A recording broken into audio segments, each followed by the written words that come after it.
Okay, welcome everybody. This is the Curious Circuit podcast. My name is Barbara Doyle-Prestwich, and this is episode 5 on UCC Innovation. And I'm joined in studio today by Dr. David Corkery. David is Head of Operations in UCC Innovation. Welcome, David. Thanks, Barbara. So, David, tell me, before we kind of go into any more detail and somebody flicking through a directory of podcasts, who do you think might be interested in this topic? Realistically, anybody who's interested in creative activities, anybody who's interested in creating new knowledge and using it, or taking other people's new knowledge and using it for a whole variety of reasons. Some of it is commercial, some of it is more social entrepreneurship or social impact. But anybody who's interested in creating something new needs to have some sense of how to manage that. Yeah, and we're in the right space for that in a university, right? Yeah. And can we just say that, we're not talking about necessarily seasoned researchers. We're talking about from undergrads right up through the whole spectrum, right? Yeah, I mean, in a university setting, a huge proportion of people are in the knowledge space. They're either in it or they're going to be in the knowledge creation, the knowledge use space, and they need to know how to manage intellectual property, to manage that knowledge well. Yeah, fantastic. Thanks, David. Okay, so maybe tell us a little bit about yourself, your own educational background and how you got to be Head of Operations UCC Innovation. Okay, so yeah, my primary degree is in microbiology. I have a BSc and then a PhD in microbiology.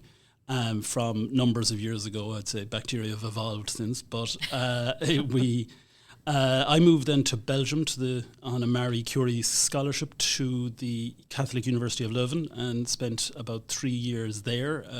Came back then and spent a few years working in a research group in UCC, and then the opportunity to work in what was then the research office. And the VP for Research Policy and Support was the title we worked with then, and that was a joint appointment between the research and the industrial liaison, as it was at the time. So that's how I got my start in the engagement between research and industry. Yeah. And that role has evolved over the years. The office has evolved, it's grown a lot, but I became effectively full-time in what's now innovation, was industrial liaison, then became tech transfer, then became innovation.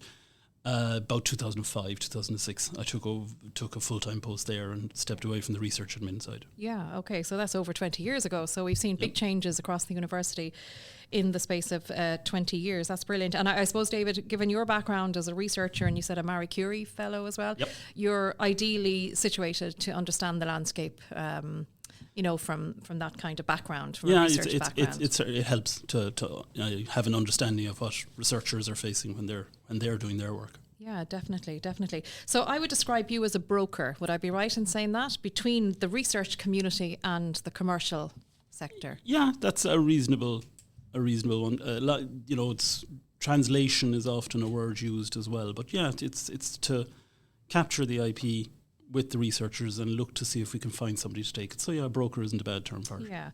And in UCC, for people not familiar with the numbers, I suppose currently we have about 26,000 students, right? Thereabouts. That's a big population and growing all the time. And about 3,000 researchers? About that, yeah. That's including the academic staff who would be full-time researchers as well. That's including the academic staff, is right, yeah. Okay, so then tell us about UCC Innovation then. So UCC Innovation, I think, has 3 strands, is that right? Yeah, we cover a wide array of topics, but we try to break it down, I suppose, just for our own organisation and trying to channel people in various aspects of what we do. We kind of think of it in 3 ways. There's technology commercialisation, which is about taking IP, protecting that IP and trying to find a commercial entity to bring that IP to the market in some manner or fashion. Then we have a new ventures strand, which is about creating new companies. Some of them are based on UCC ideas, and some of them it's more about helping people who want to start their own companies to understand what's involved and to develop the idea they're bringing to the table to a credible opportunity, road testing it, kick the tires, see is this actually a practical thing.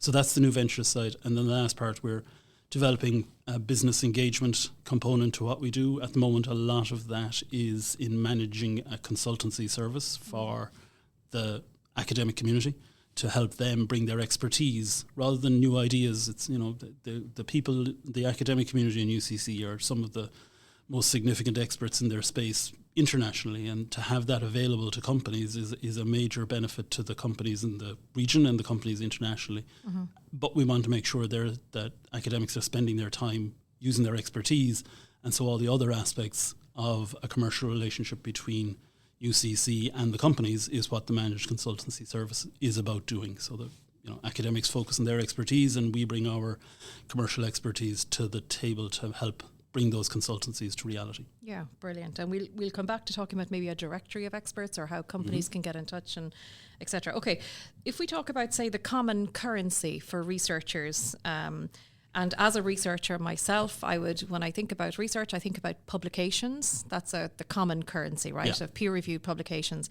for researchers. But what would you say, how would you encourage a researcher to think, as well as thinking about the outputs through publications, there are other outputs, right? So, so tell me about, from your perspective, an output from your space, right?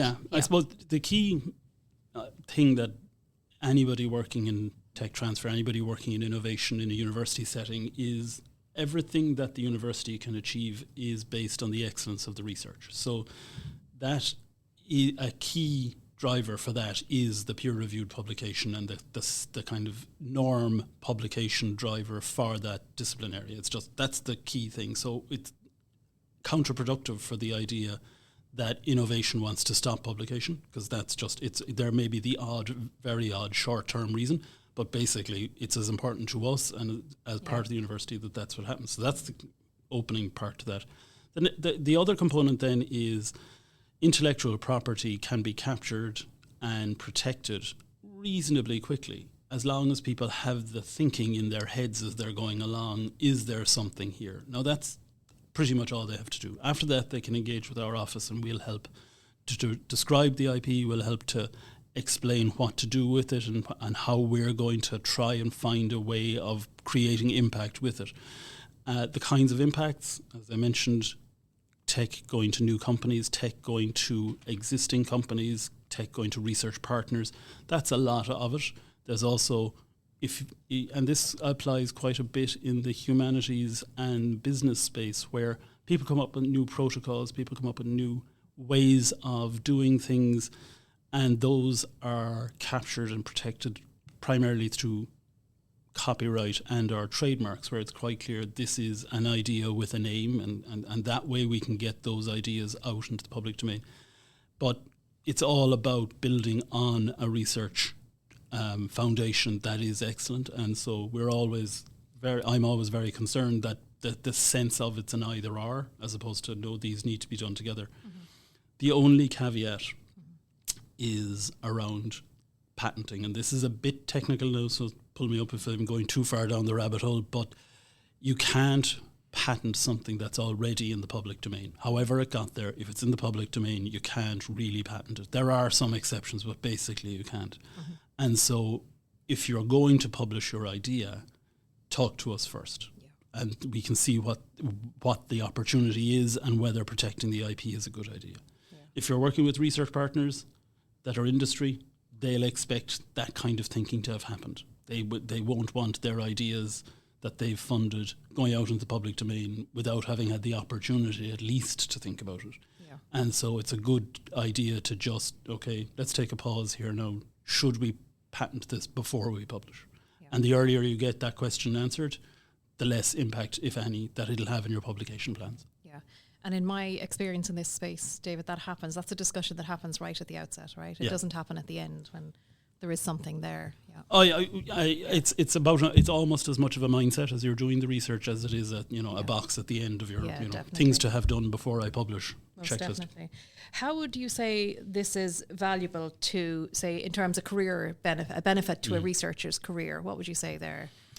Well, this may seem a bit tangential, but nationally and internationally, countries are putting a lot of focus on the impact of research investment. So if your ambition is to be a researcher, either in the public or the private domain, everybody's looking to see what can we do with the impact of excellent research.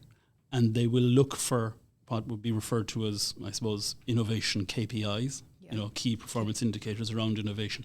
They'll be looking to see if people have used the previous research investment to best, as best they could, to see what innovation impact they could have. Mm-hmm.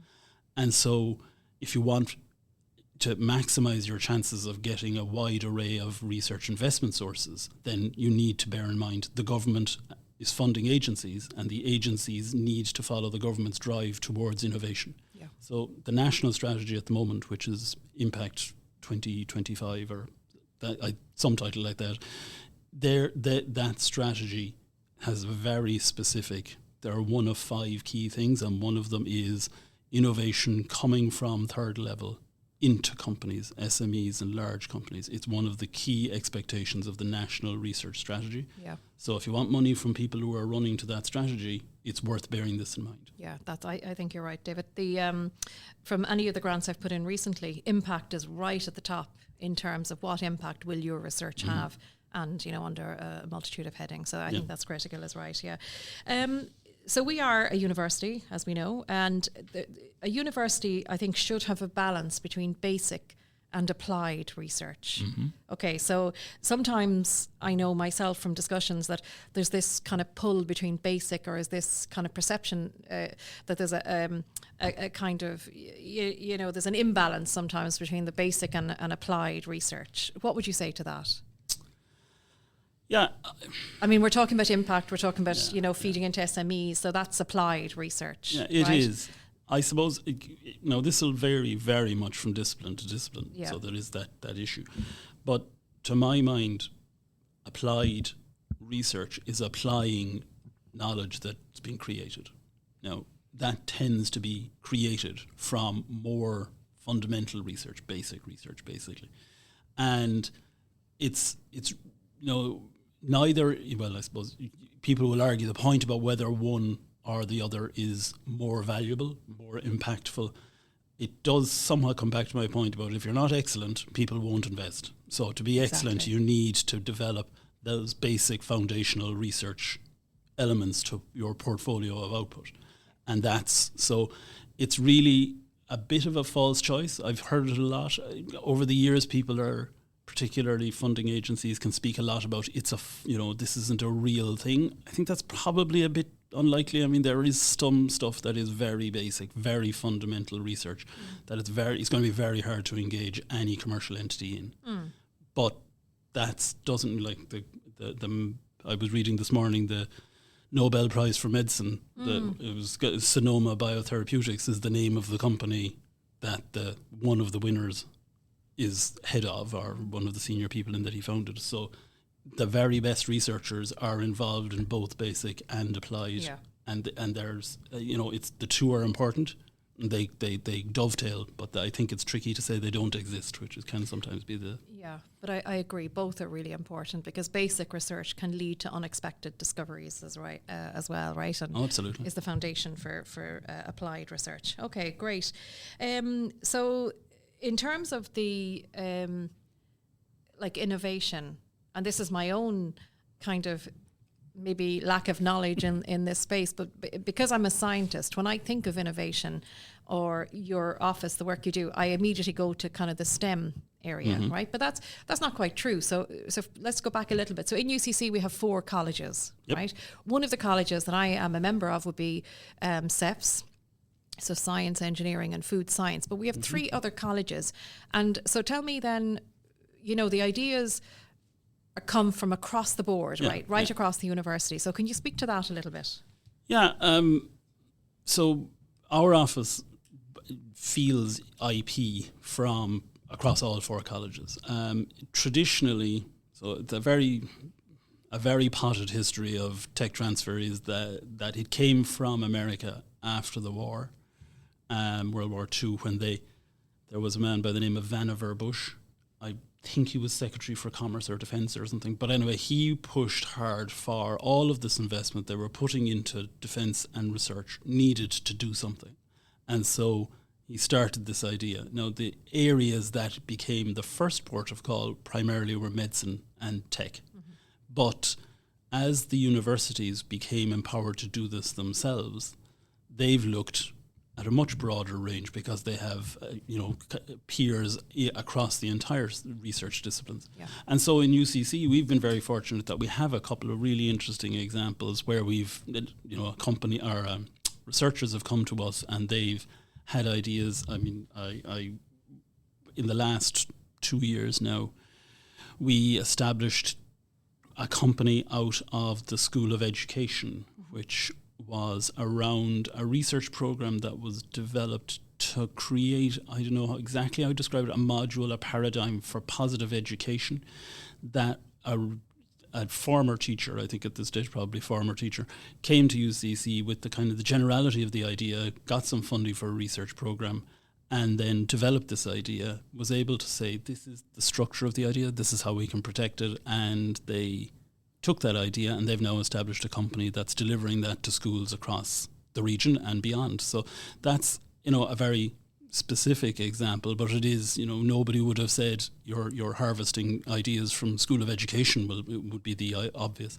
We have also had some examples from the business school, and so we had a company set up this year, in the last 12 months, from the business school around software to enable financial services companies, fintech companies.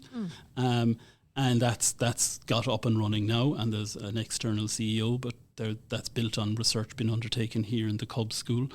And then we also have a tech, it's a knowledge transfer, I suppose, between ourselves and a museum in Romania.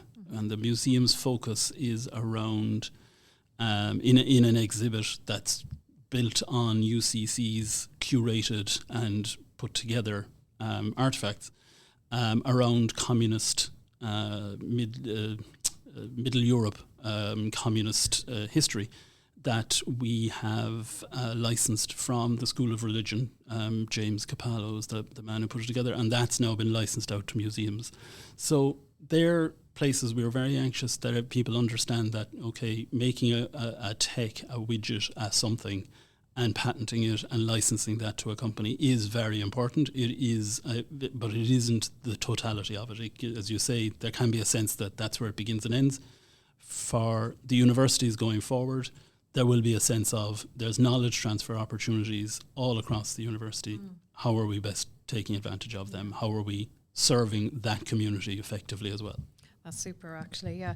David, I'm just looking at your website here, UCC Innovation. You've got a great website, I have to say. For those people listening to this, do have a look at, if you Google UCC Innovation, you have some fantastic examples. One of the things I'm looking at here, it's called the New Ventures Wall. Mm-hmm. Can you talk to that? Well, since you've got the back of the computer facing me, but this is a test. Exactly, yeah. So you have a whole list of spin-out companies here. We do, yeah, that would be there, yeah. So sorry now to land that on you maybe, but I'm just looking, so yeah, you have a whole list of companies. So these would be going back several years?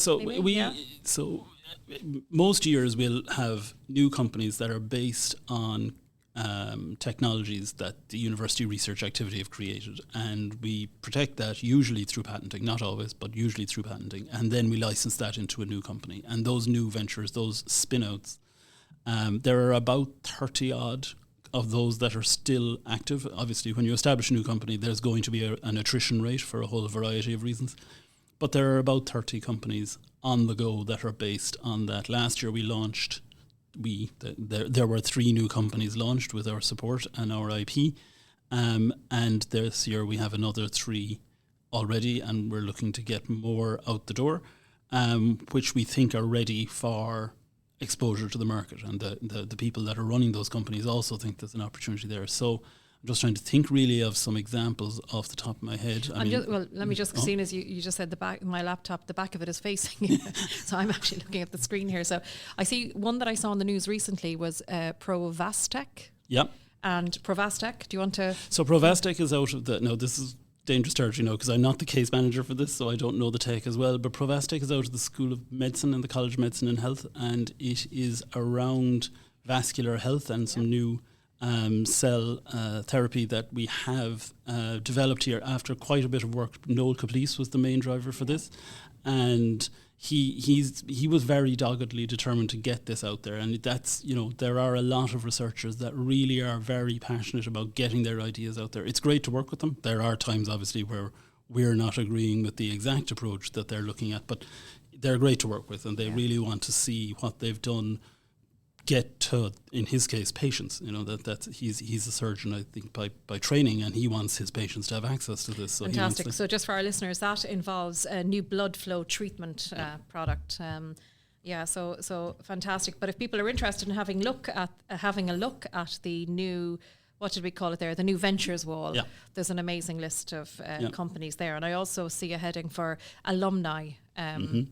IGNITE alumni companies as well, and I see the APIS Protect is there. I remember that going back several years as well. So and kudos to Sarah Nolan in our office who put all of this together for us. The previous website was my work, and surprisingly somebody thought that might actually benefit from a bit of an upgrade. So Sarah's done a lot of work on that website over the last little while to get up there. Websites evolve and we have to keep them moving, isn't that it? Yeah. David, tell me, in terms of the profile of the companies involved in with researchers here. So are they all Irish companies? They're not all Irish, no. And I suppose you have to, with everything it slightly depends. We do a lot of work. We have a lot of multinational companies that are not Irish owned, but we have bases here in Ireland, and we do a lot of work with them. The pharmaceutical industry, the food industry, the software industry, the semiconductor industry, they will all have bases here, and we work with them, and then we work with their international sisters within the network as well. And we do, so that would be a significant chunk. The other significant chunk then is the Irish SME sector. So we do try to do as much work as we can, and to try and help SMEs to absorb new tech, to see where new tech can do something for them, and where just understanding the innovation opportunities that working with the university and the higher education sector can bring. And so we do quite a bit of work with them. Challenge obviously for SMEs is money. It's a really, it's research is not cheap. It's hard to do. So getting investment from government agencies makes it a lot more feasible. But then you've got state money. It's a different way of organising how that project is run when the state are investing in it. But we do a lot of work with Irish SMEs and with Irish bases of the multinationals. It's an international university. We have some of the best in the world working here in a lot of areas. So international companies will come because of the reputation based of on the research. Reputation, And so it isn't. There are companies that have no connection with Ireland that will come to talk to our researchers, and it's important to validate the quality of what we're doing, that those kinds of companies come to us and that they'll take our tech. Yeah, that's excellent. There was some mention in the budget. Now I can't talk too much about it. Neither can you. But there was some tax break, I think, for research in terms of companies working in that space in this year's budget. But we'll see. Yeah, and it is important. This has always been a concern. It sometimes wonders just how real a concern it is, but it is a significant concern about multinationals moving. The current geopolitics suggests that that's a possibility. By creating strong research links, you're making it harder to pull them out. Those research links are very sticky, and so if you can create them and create an innovation chain between the universities and multinational companies, then you've got a significant glue to keep those companies here, or to keep components of that company here. Yeah. And then for SMEs, again, anything that makes it easier for them to put their money into a research endeavour to increase their competitiveness internationally is a good thing. Yeah, and those contacts are great for our students, David. So I see it maybe, so I think about something like 96% of undergraduate programmes across the university now have a work placement, right? Yeah, so those kind of opportunities for where we engage with companies, it goes beyond the research, of course, is is paramount there, isn't it? But also in terms of keeping the door open, the conversation going with companies to get placement opportunities, internships for our students, that's critical, isn't it? It is very critical. And that's, so I mentioned at the beginning when I was talking about the 3 strands that business engagement is one of those, and we're trying to drive that conversation across the university about how if you're a company, the university offers so many different opportunities to benefit the company. Obviously, in the tech transfer side of the house and the commercialization side of the house, a lot of it is around research. Yeah. But the business engagement is, to a lot of your points, it's access to new staff opportunities, and it's to understand just what the state of the art is, to understand the facilities that UCC has. If you're a medium-sized company, you don't want to have to invest huge sums of money in kit if the university down the road has it. Yeah. And then the expertise, like the consulting. So there are many other things, and one of the ways in is placement. Yeah. It's, look, we'll take some of your students, we'll give them an opportunity to understand the commercial world, how being in a company feels, big or small, and it creates that path and a connection between ourselves and the... Exactly, that's hopefully the start of a longer journey. Oh, yeah. And the UCC governing body chair at the moment is Sean O'Driscoll. That's right. And Sean is also in the business, firmly in the business community, right? So very much so. He's an entrepreneur of substantial standing, and he's been a very strong advocate of what we're doing, and he's been great to support us. To get the connections. He was the keynote speaker at an event last year in our UCC Innovation Week. Yeah. So he's been very, very, very positive in promoting the opportunity that this adds to the university experience and the university contribution to society. Yeah, that contribution to society we might come back to. Well, let's talk about it now. Okay. Societal impact then. So maybe tell us a little bit more about that. We were talking about impact earlier, and this term co-creation is a big part of this space now, right? So for those listening to this who are not familiar with the terminology, could we tease that out a little bit more, maybe? Dig into what co-creation is. Now, is co-creation is something that's used in a variety of different settings. We have a very strong engaged research component of the research office, and Martin Galvin is leading that out, and they do a lot around co-creation and that aspect. Co-creation with industry really is about 2 peer partners with an understanding of the technology and an understanding of the opportunity between them to work together to further advance understanding, further advance application of that understanding. And it's about respecting the capacity of both sides of the partnership. So in years gone by, now to be fair, even when I started, this was beginning to come to an end, but there was a touch of you leave the research to us now, and you just come back when we're done, and we'll tell you what you need to know, and that's very much gone. And mainly because the people that the postgraduates and postdocs from that era are now in the companies. Yeah. And they know how to think about this, and the companies are more innovative, and they want to have more of a say about where are the opportunities, what's the question exactly that we really want to ask here. So that kind of co-creation is very valuable for everybody. It allows researchers to understand what are the drivers for companies? What is this a new and different question I just hadn't thought about, and the implications of that for the development of the tech and the sector. Yeah, so it's bringing in different people to have a different approach, a different idea in relation to. So it's that co-creation. Yeah. Now there is a division of expertise. UCC researchers and UCC principal investigators are almost always more expert in the tech. So they're going to, and the research field, so they bring that to the space. It isn't that we're... I think that's fair enough, David, but there are different ways of looking at different problems, right? Right? Very much so. Yeah. So I think that's very important. And from a societal kind of impact perspective, I think that's critical, isn't it? It is. What you're looking to try and do in our space, what we really want to see is new products and services based on UCC's ideas and expertise, our intellectual property, that thinking, that's actually creating an impact for people, and that it's impacting on their lives. In some ways, it can be quite invisible. There's an awful lot of tech in an awful lot of things. Your iPhone contains a huge amount of different types of tech, so it won't necessarily have the UCC crest on the back of it, but UCC tech is going into the market and making a difference in various places.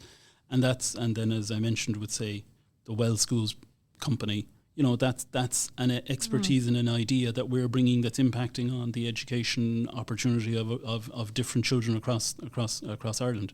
So that kind of societal impact is there, and it needs to be the driver. It can't. Well, from my perspective, if you start getting into we have to hit a certain number of things, or we have to acquire a certain amount of money, or we have to do better than X, Y, and Z. It's like products, services from our ideas. Are we empowering that? Are we enabling it? That's where our driver needs to be. Yeah, brilliant. So we talked about societal impact, and we talked about the impact of innovation, say, to careers, research careers. What about the economic value of innovation to the university? Do you have? Can you throw out some figures there? Try to lash the cash around. Yes. Just to maybe help listeners to understand where the money comes from, I suppose, as a starting point. So when we, the way I try to describe it to people is that intellectual property is like any other property. It's like houses, it's like industry property, it's like shops.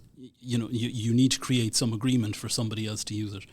UCC, the phrase I use is, we don't do product. So we're not going to be selling something. Yeah. We give the idea to somebody else who then creates the product and service. Yeah. So we effectively rent out the idea. Yeah. And that's a license agreement by and large. And so what we're doing then is it's a rental agreement, and we'll charge a small amount for the use of our ideas to create your product and service. And so that's how we try to empower them. We try to make sure that there's a reasonable recompense to the university for the quality of what we've given them, but not such that it would actually disincentivize people from using the IP. If the rent is too high, there's always a problem. And that money that comes in is reinvested across the board, right? It is. Now, there's a norm in the university sector that the inventors themselves get a proportion of the income for themselves. Yeah. And so it's actually one of the few ways that university staff actually get something additional into their salaries. Yeah. But this is the norm across the world, that there is a proportion. So they vary from university to university. In UCC, half of the money that comes in license income will, there are some costs to be covered, but once that's done, half of the money that comes in is shared amongst the inventors, and the other half stays with the university until we've got 150,000 euros in on that tech, or on that license. And then after that, it's about 35, 30. So it's 35 to the inventing team, 35 to their school, and then 30 to the university. So whatever that adds up to 100. So that's how the money is divided for each individual tech. Okay. And then, so that adds up after a while. I mean, we would have had years now where we would have had over €1 million coming in license income, where companies were, across a variety of different licenses, companies had paid for access to the IP we were creating. Yeah. And then the other way money can come in is we will take as a norm a small stake in the companies that are established based on our IP. Okay. And so the equity then we share with the way we put it is we share the risk and we follow the fortunes of the inventor or the team. Yeah. So as the company gets invested in, we get diluted by new investors, new participants taking in, new shareholders, etc. But that equity income, when that comes in, that's also distributed. Yeah. So, and it's distributed in the same way. So when that happens, you can, they don't happen that often, in case anybody thinks that we're going to be putting up new buildings on the strength of this, but we have had numbers of acquisitions over the years. I'd say in my time now, I think there's been about 5 or 6 different acquisitions of companies where, it wasn't that this was a fire sale of a car crash. It was, this company was doing good things, and big companies were coming in and saying, well, we'll buy that and we'll bring that in. So that money then can be substantial. That's we would have brought in one deal I'm aware of, which is a little commercially sensitive, but nonetheless that would have brought in over between 1 and 5 million. Let's go with that to the university for the university to then distribute. That's excellent. That's excellent, David. Can I ask you? So the university runs a number of different initiatives in this space. Mm-hmm. So UCC, I think it's called Innovation Week, is one of them. Would you tell our listeners about UCC Innovation Week, when it generally happens, and what is involved in that.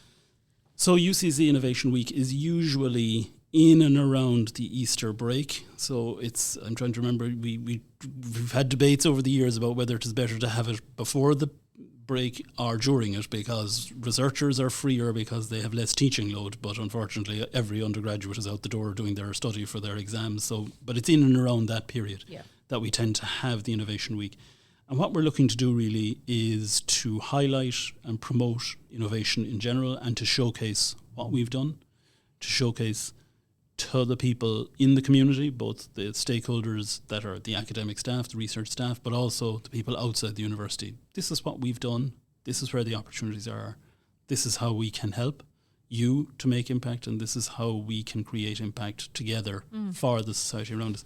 And then so that manifests in different ways.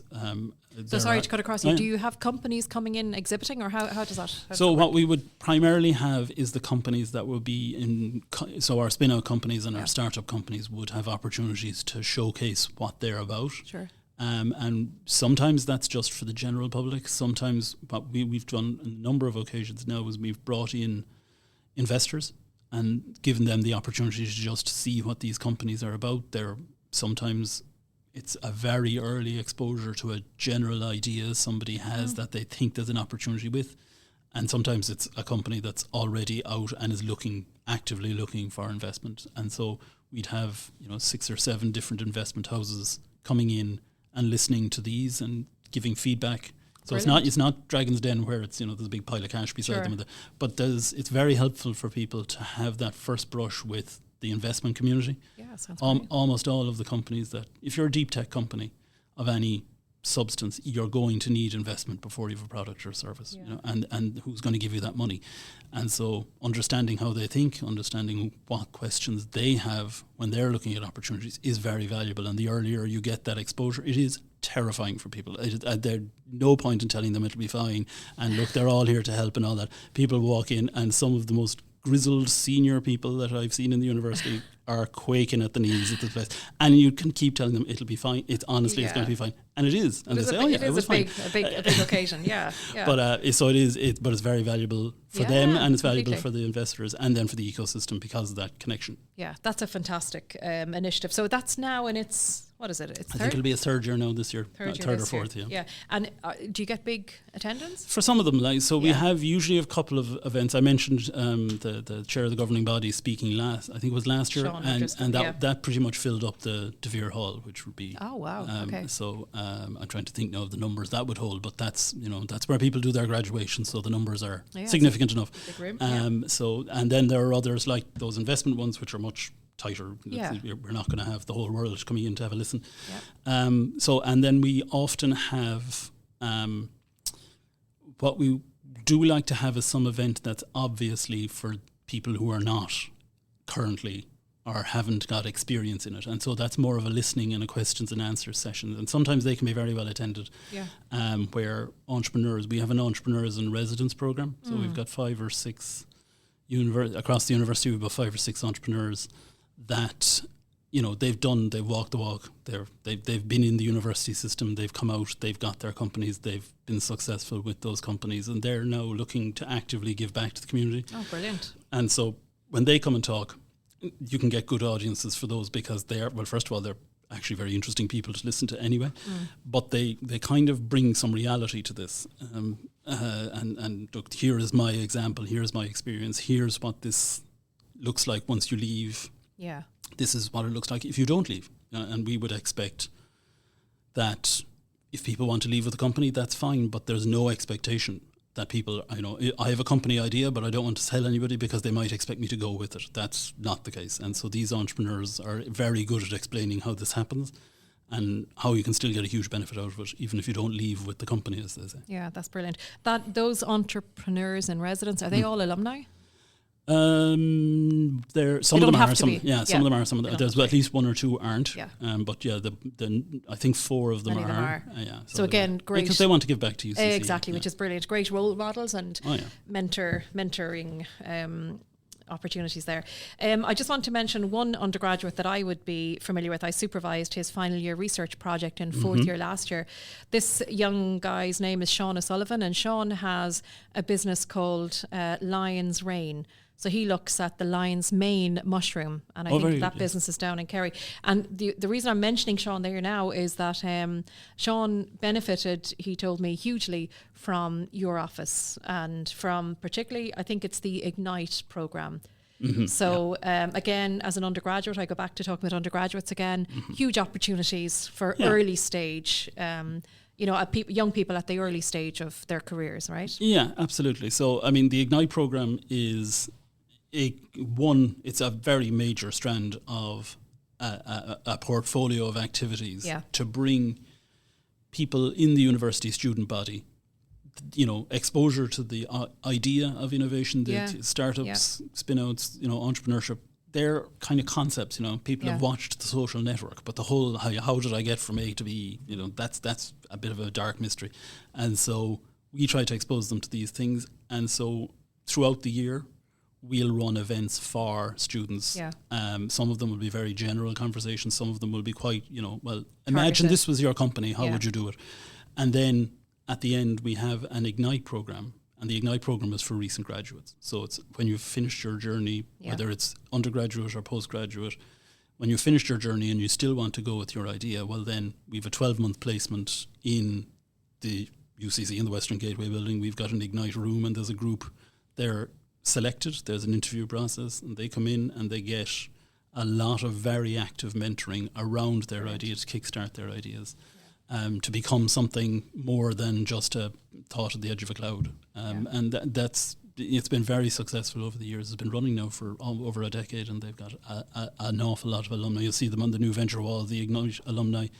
Numbers of successful companies that come out of that. Yeah. And just one final thing there on that particular student, he was awarded this article is in June this year, Sean was awarded the Local Enterprise Office High Achieving Merit Award for an innovative business venture. As a young, at the time, undergraduate, which is fantastic. He graduated, or he will graduate this year, a degree in ecology and environmental biology from the School of Bees, my own school. Okay, so just, and time-wise now, I suppose we'll wrap up shortly, but just looking again at your website, David, it's amazing. So you have all these strands, as you call them. IGNITE is one. You have a startup lab as well. Yeah, so that's about an 8-week program that we run, where people come in. Some of them have, this idea for a company, and I'd just like to test it out. I'm not going to give up my degree. I'm not going to, and so it runs across 8 weeks. It's one night every week. And people come in and they've got an exercise to undertake during that. It's usually I think it's in the creative space of the library, it often happens.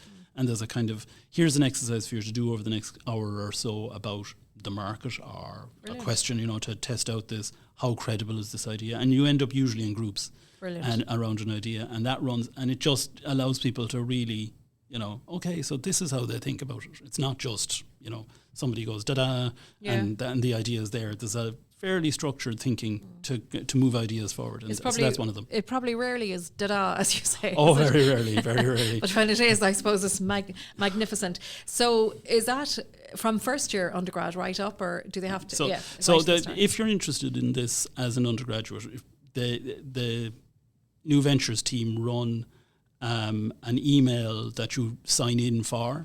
And so if you get in touch with the IGNITE program and the Eamon Curtin, I'll curse him now with getting 10,000 emails, but if you email them, they have a list that they will email to, so they have their own action list. So you volunteer into that.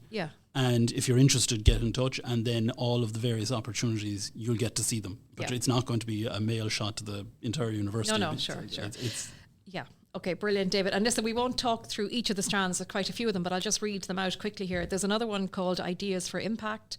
There's a UCC Student Entrepreneur Award. There's an Entrepreneurship Campus Community. There's internships.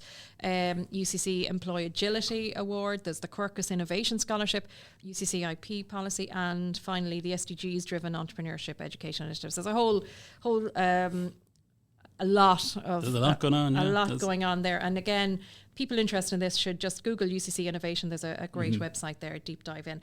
David, I think we're going to wrap it up shortly. The one strand that I would like to bring up Yes. is for researchers at the kind of early postdoc stage, which is, you've done your PhD or you're about to be finished your PhD. You think you have an idea and you think there may be a company here. Well, first of all, come and talk. But there is a program called the Commercialisation Fund. And the Commercialisation Fund is about bringing tech to... Is that the Enterprise Ireland? That's the Enterprise Ireland. Okay. And that's about bringing an idea through to a commercial reality of some description, so that at the end of the Commercialisation Fund, a new company could be set up. So it's almost pre-company investment, and it's the stage of investing.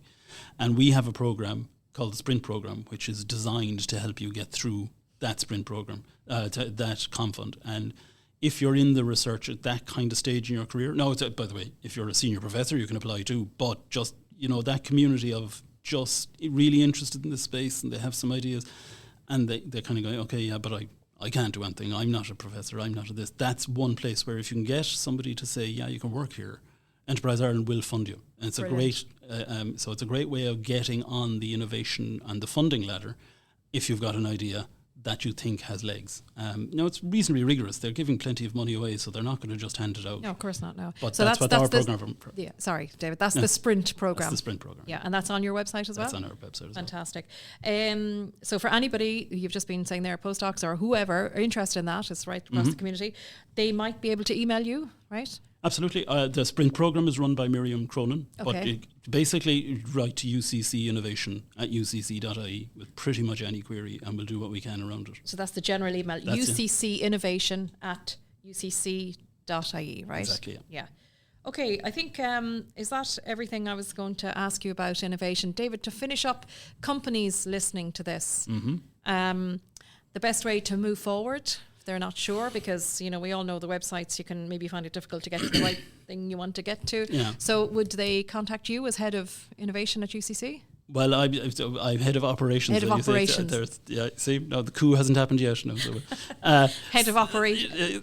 Head of operations at UCC Innovation. Yeah. So basically, if they're interested, there are two. If they've got a specific person they want to talk to, come and talk to us, and we'll try and connect. Researchers have a lot, and academics have a lot on their plates. Actually, just firing in a cold email is likely to just die a death. So we'll try and broker something if we can. And so if you've got a query, then come to our office. There is I think it's actually on the research website. There is an inquiry point that you can actually. For research collaboration with the university, there is a point where you can make an inquiry, and that actually is shared between ourselves and research, and we try to respond to those as quickly as we can. So that is an opportunity, absolutely, and it's part of what our business engagement team has put together. There's a website now around that, and as I say, there's a point where you can just put in an inquiry, and we'll get that. So that I think is a good place to start. Yeah, fantastic. Okay, David. Oh, actually, one more thing I wanted to ask you about. There is a digital badge in innovation, is that right? There is I think there are at least two. The Sprint program gives a digital badge if you go through it. What is it? What is a digital badge? Tell me. Oh no! Is that the same as a micro credential? Yeah, it's a micro credential. So we might be familiar with that terminology. Exactly. Yeah. So we have one in IP, a digital badge in intellectual property, and then we have a digital badge around developing a business opportunity. And our team, there are two different programs and two different groups work those in our office, and they're usually run at the beginning of the year, I think, if memory serves, in the second semester in the university. And we've run it because they get oversubscribed. We've tended to split it up between different places. So we did a group for the Tyndall, we did a group for medicine over the years. So it is a very, I wouldn't quite say light touch, but it is a way of understanding intellectual property, what it is, how it can be applied, how it's managed, etc., etc. We get a few people in. Some patent agent comes in and gives a bit of an explanation around patenting, and then we usually have somebody who speaks about IP management from our own office as well as part of the program. And then as I mentioned, the Sprint program, there's a digital badge associated with that. If you go through that with a view to applying for funding, there's also a digital badge in it as well. Okay, and I've just opened here the Research and Innovation website, and I'm just going to read these few metrics just before we finish. We're going to end on a very high note. So research funding in the 5-year period 2019 to 24 is €600 million, 21 active spin-outs, 25 ERC grants, over 16,000 research publications, 93 active startups, and 28 patents granted in that 5-year period. That's incredible. And onwards and upwards. Onwards and upwards. David, thanks a million. I really enjoyed that. Good. Thank you. Thanks for the lot, opportunity. David, thank you.